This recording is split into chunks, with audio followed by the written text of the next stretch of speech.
Hello guys, mag-ano tayo ng buraw. Hiwa-hiwain natin. Magtutula tayo.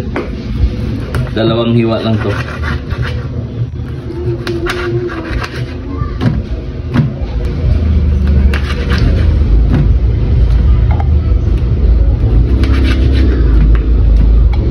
Gasa natin.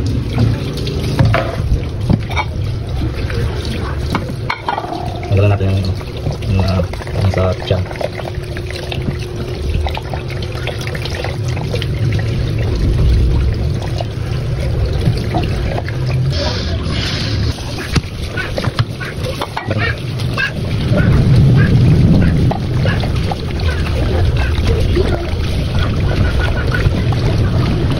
Ilagay na natin yung okra sa tinola.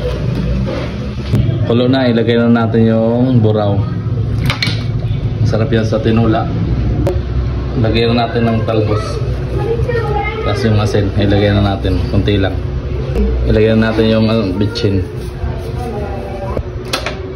Ilagay na natin yung kalamansi.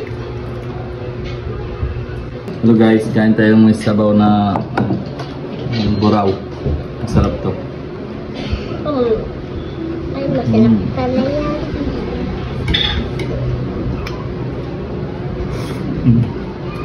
Sarap yung sabaw. Pau.